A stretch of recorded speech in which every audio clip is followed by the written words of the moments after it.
지금부터는 이경민 변호사와도 함께하겠습니다. 어서 오십시오. 안녕하세요. 지금은 소강 상태에 접어들었지만 정말 역대급 폭우가 전국을 핥히고 가면서 곳곳에서 피해가 속출했습니다.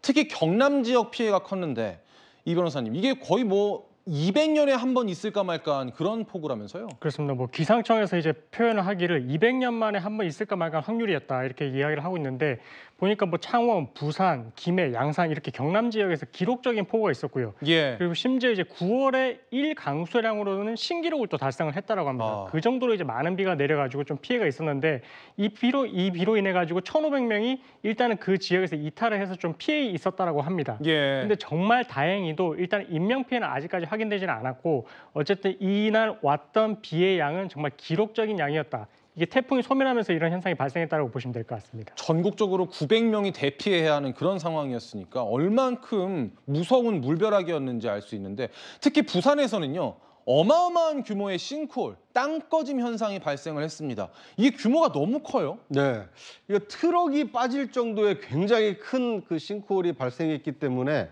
굉장히 그 밑에 있는 집안이 굉장히 약화됐구나 이걸 좀 보여주는 사례가 아닌가 싶습니다. 지금 화면에서 보시듯이 이 굉장히 큰 이 화물 트럭이 지금 저렇게 빠져 있을 만큼 이 트럭 2대가 지금 뒤엉켜서 빠진 모습입니다. 예. 굉장히 그 깊이도 크고 넓이도 크기 때문에 그 도로를 지나시는 많은 분들이 이 가슴을 쓸어내렸을 것으로 보이는데요. 물론 도로 관리 자체의 문제도 있겠습니다만 이번 폭우의 경우에는 한 짧은 시간에 이 300mm 가까운 엄청난 양이 쏟아 부어졌기 때문에 이 300mm면 이 30cm 아닙니까? 예. 그러니까 이것은 수도 꼭지에서 나오는 물의 수준이 아니라 엄청난 수조의 물이 한꺼번에 쏟아졌을 만큼 굉장히 집중호우가 내렸기 때문에 이런 싱크홀이 발생한 것이 아닌가. 원인 규명은 따로 해봐야겠습니다만 이 발빠른 이 대처가 좀 필요 보이는 상황입니다. 저희도 땅꺼짐 사고를 여러 차례 전해드린 바 있는데 그중에 저희가 전해드렸던 것 중에 가장 규모가 크지 않나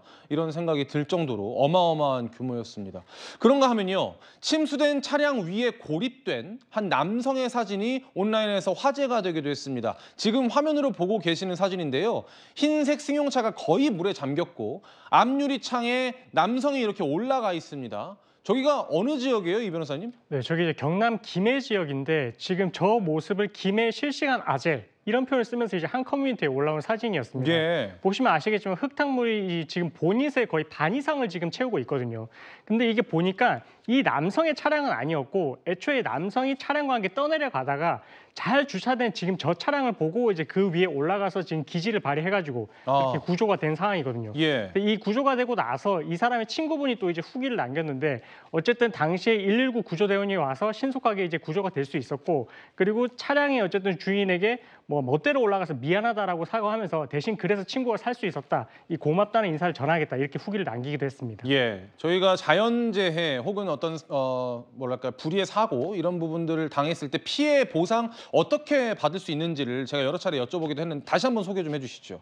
일단은 저런 이제 피해가 발생을 했을 때 이런 이제 국가에서도 지자체에서도 이제 보험에 가입을 해 있거든요. 그래서 이제 보험사를 통해서 이 부분에 대해서 이제 보험 사고 처리가 되는지 여부를 확인해 보시면 좋을 것 같고 만약에 내 자차가 이 자차에 대해서도 이렇게 이제 보험이 가능한 부분이 있다면 일단은 보험을 청구를 하시고요. 그리고 나서 나머지 책임 부분에 있어서는 보험사가 또 구상권을 행사를 한다든지 이렇게 할 수 있기 때문에 일단 제일 먼저 보험사를 통해서 확인해 보시고 안 된다면은 국가나 지자체를 통해서 이제 행정소송을 제기하는 그런 쪽으로 생각을 해보시면 될 것 같습니다. 알겠습니다. 이게 태풍 플라산의 영향으로 이번에 이렇게 폭우가 쏟아졌다는 건데 구장차님 이제 네. 비구름의 영향에서 좀 벗어난 건가요? 그렇습니다. 이 동해안의 경우에는 이게 그 기압골의 지형적인 영향으로 어느 정도 비가 내리고 있습니다만 지금은 태풍 영향권에서도 물러났고 이 강우량도 이제 더 이상 그 예고가 없기 때문에 더 이상 걱정은 안 하셔도 될 것 같습니다. 그러니까 오늘 서울의 하늘의 경우에는 청명한 이 가을 하늘을 볼 수 있을 만큼 날씨가 좀 달라졌는데요.